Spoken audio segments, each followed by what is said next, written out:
Setup में हल्का सा बस नेगेटिव आ गया, वो एफआई की वापस थोड़ी सी सेलिंग आ गई, लेकिन कोई दिक्कत नहीं है, ज़्यादा नहीं है, 1100 करोड़ की है, उसके सामने 2100 करोड़ की बाइंग आई है। लेकिन बार देखिए आप जरा स्क्रीन पर, वो क्लियरली अब वो जो एकदम नेगेटिव बड़े बड़े नेगेटिव बार थे वो तो बंद हो गए हैं। अब तो 4400 करोड़ ही आपको बड़ा लग रहा है, कहाँ तुम 10-10 हज़ार करोड़ देख रहे थे, एक बीच में बाइंग भी है। पोजीशनिंग देखिए आप इंडेक्स फ्यूचर में, पोजीशनिंग में ना आज एक इंटरेस्टिंग चीज़ हुई है। अब तक जो ज़्यादा तड़का था वो शॉर्ट कवरिंग का था, अब अगली प्लेट देखिए आप, अब लॉन्ग जुड़ने शुरू हुए हैं। कल जो नेट शॉर्ट कम हुआ उसमें ज़्यादा लॉन्ग जुड़े, 9100 लॉन्ग जुड़े और 3500 शॉर्ट ऐड हुए हैं। उसके सामने आप क्लाइंट्स देखिए, जो रिटेल वो क्या कर रहा है, वो हर रैली में प्रॉफिट बुक कर रहा है। 10,000 लॉन्ग उन्होंने काटे और उल्टा उन्होंने शॉर्ट जोड़ दिए। अब मुझे समझ में नहीं आया कल शॉर्ट जोड़ने की क्या ज़रूरत थी। फॉर एग्जाम्पल आप अपना प्रॉफिट बुक करना चाहें, समझ में आता है एक बार के लिए, शॉर्ट जोड़ने की क्या ज़रूरत है। जरूरी थोड़ा कि मार्केट अगर 300 पॉइंट ऊपर तो अगले दिन गिरेगा ही, ये कहाँ का रूल है, ये कोई रूल नहीं है।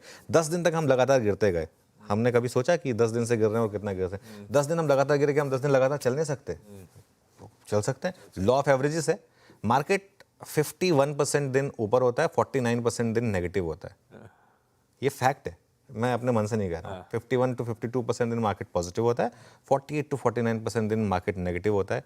लेकिन अगर आप 1% चलने के बाद 0.9% गिरें तो मार्केट इस तरीके से करता है, इसलिए लॉन्ग टर्म में मार्केट बहुत पॉजिटिव रहता है। और इसीलिए वो जैसे वो देवीना जाती है ना, कहती हैं चैनल पर भी कई बार उन्होंने कहा है कि किसी भी साल में कुल मिला के 16 या 17 ऐसे दिन होते हैं जिसमें मार्केट बहुत शानदार चलता है। अगर आप उन दिनों में मार्केट में नहीं है तो फिर आप उस तेज़ी को मिस कर देंगे। खैर एनीवे, तो ये चेंजेस हैं। एफआईआईज ने 2000 करोड़ के करीब इंडेक्स फ्यूचर में बाय करा और 479 करोड़ स्टॉक फ्यूचर में बाय करा, तो नेट नेट डायरेक्शनल तो बाइंग ही है एफआईआईज की। With in index futures 700 crore के करीब निफ्टी में बाइंग है और 1100 करोड़ के करीब बैंक निफ्टी में बाइंग है, जो क्लियरली ज़्यादा स्ट्रॉन्ग इंडेक्स रहा है। और अब आप टेबल देखिए, अब आपको पाँचों दिन बैंक निफ्टी में बाइंग दिखाई देगी। हम 11-12 मार्च से बैंक निफ्टी पे पॉजिटिव हुए थे आशीष, और बैंक निफ्टी में लगातार एफआईआईज ने बाइंग की है, शॉर्ट कवरिंग की है और लॉन्ग जोड़े हैं। एफआईआईज के लॉन्ग शॉर्ट पर आते हैं आप, जैसा मैंने कहा 9100 लॉन्ग ऐड हुए, 3500 शॉर्ट, इसको हटा दीजिए, एफआईआई के लॉन्ग शॉर्ट पर आते हैं। 3558 के करीब शॉर्ट यहाँ पर कम हुए। और अगर आप वो ग्राफ देखें अब एफआईआई के लॉन्ग शॉर्ट का, अब वो वापस एक ऊपर आना शुरू हुआ। एक बार ऊपर आया था, फिर हम फ्लैट हुए थे, अब वापस ऊपर आए। और टेबल में देखिए, कहाँ हमने ये 12% का नंबर देखा था, कहाँ हम अब 27% पर आ गए हैं। 2,40,000 के नेट शॉर्ट देखे थे हमने, 1,28,000 पर आ चुके हैं अब हम। ये मुझे लग रहा है कि और शॉर्ट कवर होंगे। कल एफआईआईज ने 12,721 शॉर्ट कवर करे।